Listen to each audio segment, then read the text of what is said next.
Welcome to the Metal Prognosis. My name is Lee. On today's video, we are looking at the Savage Drive and matching it up with the Orange Dark Terror here. So I've used this in a couple of videos already, but not with the Dark Terror. So this is going to be very interesting. What we're going to do is we'll dial in a decent distortion sound just straight off the Orange Dark Terror here, and then see how this enhances it. And then I'll do a little jam. Do one jam without this engaged and the second jam with it engaged, and then we can have a chat about it afterwards to see if it makes enough of a difference or not.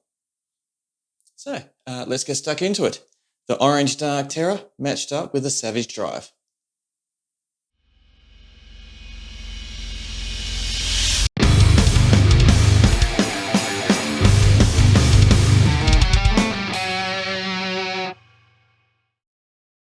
Now we have everything set up and ready to go. Let's first dial in a quick distortion sound with the Orange Dark Terror. So we'll just give it some volume, give it a little bit of gain.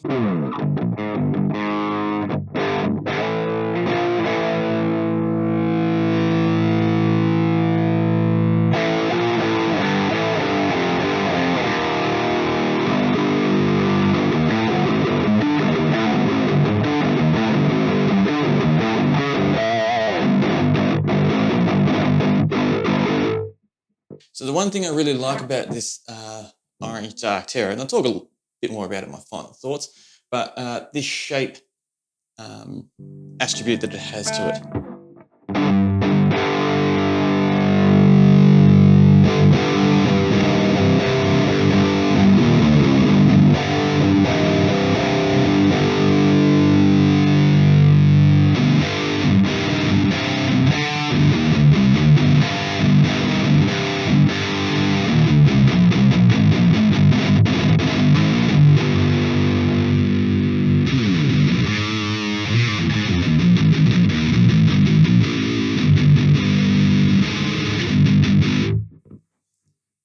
So to not delve in too much deep just with the Orange Dark Terror here, I'll leave it at what I like to call a nice little sweet spot, which is about there, I think.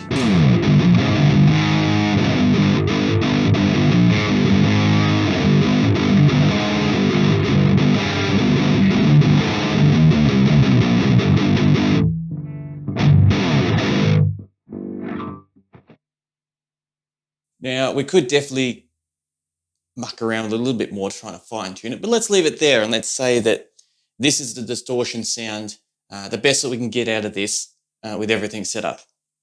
So now what I'm going to do is I'm going to quickly move my camera, because sorry, I've only got two cameras, so move the camera onto the Savage Drive, and then we'll dial that in and see how much of an effect that has on it. So just bear with me for just a moment while I fix this up.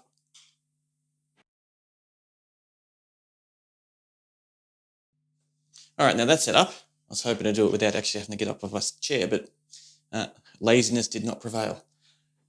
So let's see, we have a dirt, volume, bite, and a tight. So let's just put them all at 12, or high noon, which is when you put them all straight up. And let's turn it on and start fiddling with it a little bit and see if we can get something better than what we've got already. So just before I engage it, as a reminder, this is what it sounds like before we turn on the Savage Drive.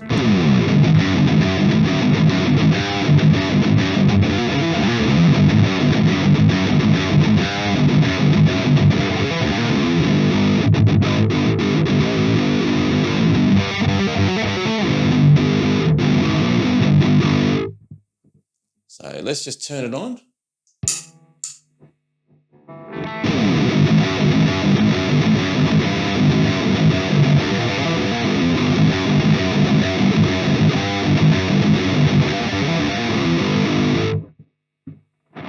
I'm going to give myself a little bit more volume because that sounds cool.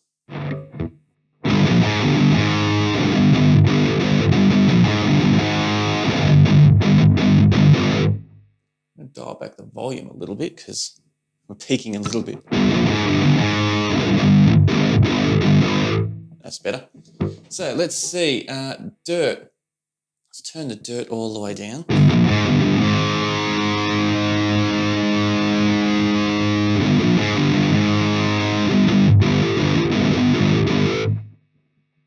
That's pretty cool. Bite. Tight, let's turn them both down.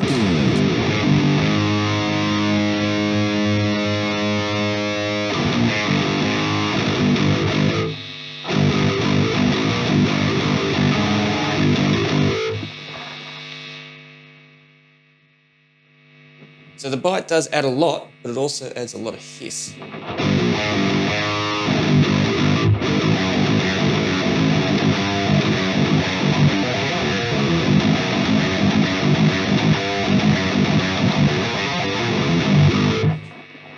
Yeah, I've got an off note there, but that's okay. We don't talk about that. So yeah, I don't mind the bite, but let's see the tight, how that changes things.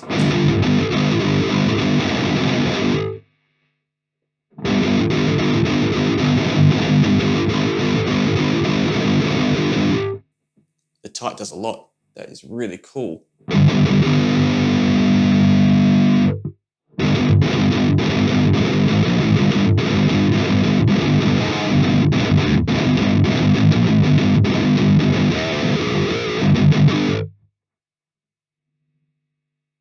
Let's see about that.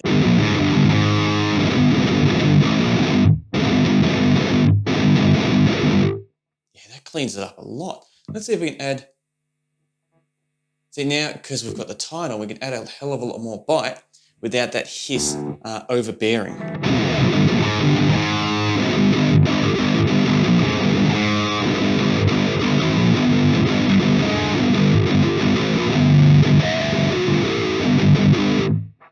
Yeah, they work really, really well together hand in hand.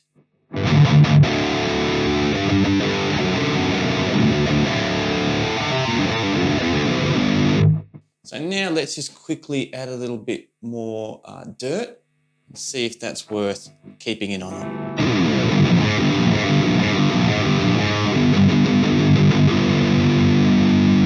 Just crank it.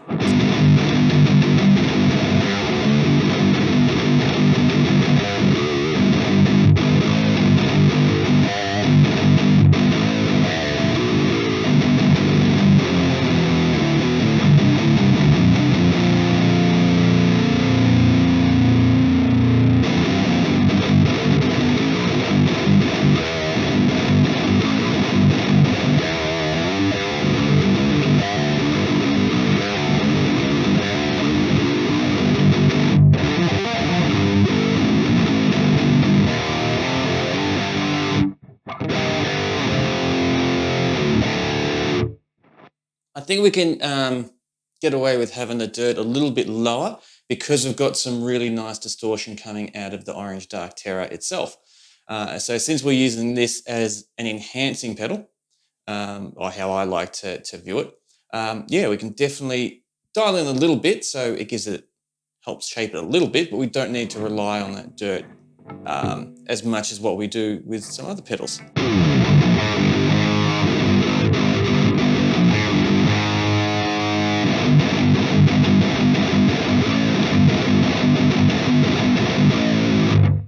So let's just do a quick A and B first, because I'm really liking the sound of that.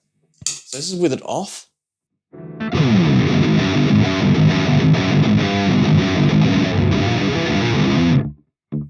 And on.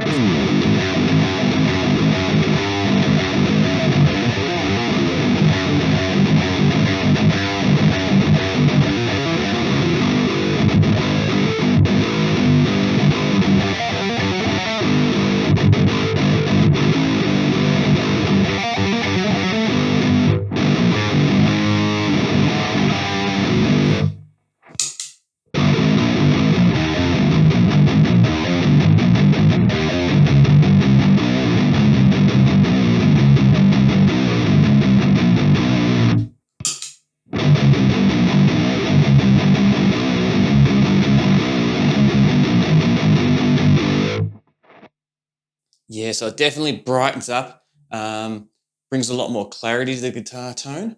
And It also tightens it up, which is a form of cleaning up as well. But I'm actually quite happy to keep it as that at the moment.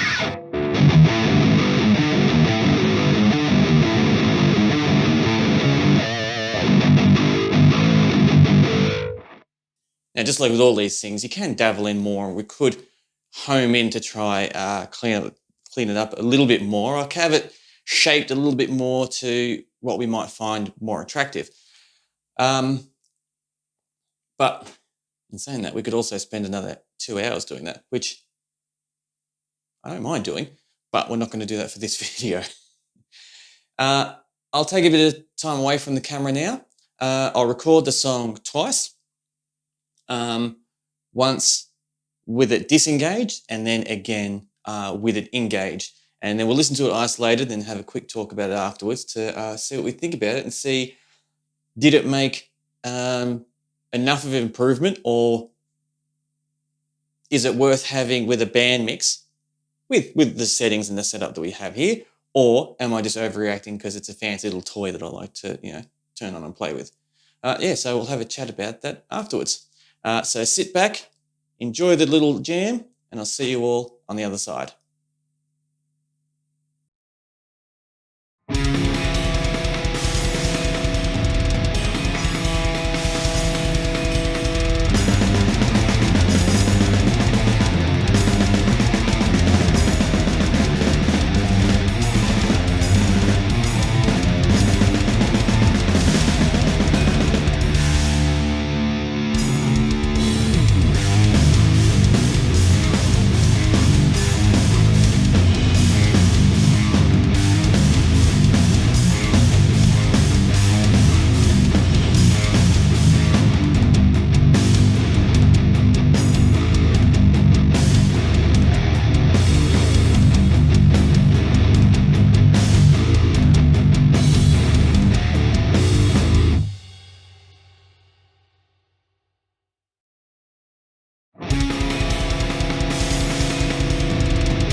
Time for my final thoughts on matching up the Savage Drive with the Orange Dark Terror here. So firstly, let's just have a quick talk about just the Orange Dark Terror by itself. This is a really cool amp. I really like, I don't fully understand how it's wired, but its shape perimeter EQ thing. Once again, I don't know how it's wired, so it's hard to describe it fully. But I love how that works. I think you get some really cool sounds really quickly. And that's, I think the one thing I do love about this amp is you can get a decent distortion sound really quickly, which is brilliant. Unfortunately, though, the one thing I don't like about it, now not to say I don't like it at all, because I do love this little amp head, is its lack of detail that you can go into. Because I can get a little bit fussy and I like tweaking a lot little perimeters as much as I can. And this doesn't offer that, which definitely is a positive and a negative. Especially when you're doing studio work, sometimes it's a case of you need to commit. And something like this is really cool because it's like, here's a bunch of really cool types of distortion you can get out of it just by changing the shape knob. So pick one and rock and roll.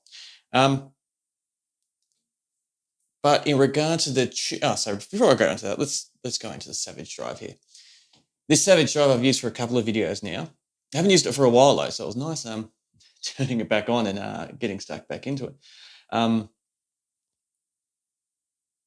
think it enhances it really well. How it how the bite works, how it adds that nice mid to top end grit, which I love because that really helps create that aggression and like brutality in its characteristics in the sound.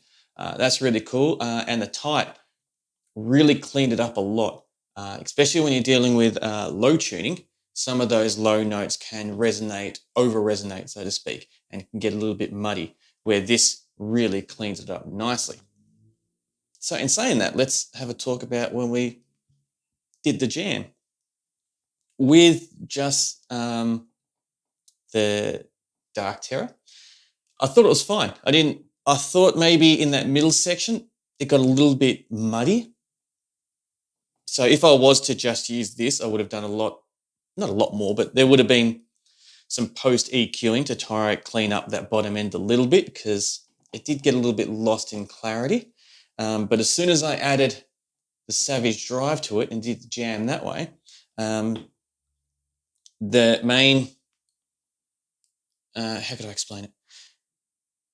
When it really clicked into me, the big difference between them is while I was recording it and when I hit that middle section where it does the big drop note, having this there, I really felt the aggression and the bite come through, and I could really hear more defined each note that I was hitting. So this not only sounded good, it actually, I felt, made me play a little bit more aggressively and with a little bit of a more suited character for that little jam that I did. So as I said, nothing against the Dark Terror, but this definitely did help and assist it. So now in saying that, that's my quick conclusion to that little thing that I did, that little setup, a little jam. But what are your thoughts? How did you feel when this was engaged? Do you feel like it added more to it or it was unnecessary? And let me just take it back a little bit. So there's this conversation going around that has been for about at least 20 years that I've been involved in. So it's definitely been going a lot longer than that, where people have the opinion of, should you just be able to get your sound 100% out of your amp, or are enhancement pedals like this needed to be able to push your amp different ways to be able to home in on the sound and the characteristics that you're after? Because I've heard arguments from both parties where some believe that you should just be able to get enough out of your amp head, or you're using the wrong amp head. And I've heard the other ones where amp heads are good for what they do, but you definitely need this to help shape to what you actually want as an individual, as a guitarist. So I'm keen on what your thoughts are. How do you feel? Do you feel that I should have spent a little bit more time delving in with the Dark Terror to try and get a closer sound to what I was going for? Or do you feel like this was more of a need than a want? And you need something like this to help clean up the sound and get closer to what you were after. So yeah, definitely keen for your thoughts on the subject, because I just find it interesting and fascinating. There's, at the end of the day, it's an opinion. It's an opinion, so there is no, well, not really. It is an opinion, but it's a personal preference as well when it comes to how you want to approach your sound and what you prefer. So there's no really right or wrong. So it's just fun having the conversation and not taking anything fully to heart because, as I said, there's no right or wrong answer. Just like every YouTube video out there, if you haven't already, the comments are below. So yeah, I'd love for you to chime in. So not only I can have the conversation with you, but everyone else in the community can have a chat about it as well. So yeah, let me know your thoughts on it all and how you felt about the two different ones isolated and together. And yeah, I'll do my usual sign off now because I think I've babbled on enough. So whether this video is in the foreground or the background, I absolutely appreciate your company and being a part of these conversations. If you could like and subscribe, if you haven't already, that would be amazing if you're in the mood. And until next time, I look forward to chatting with you then. And please, stay safe.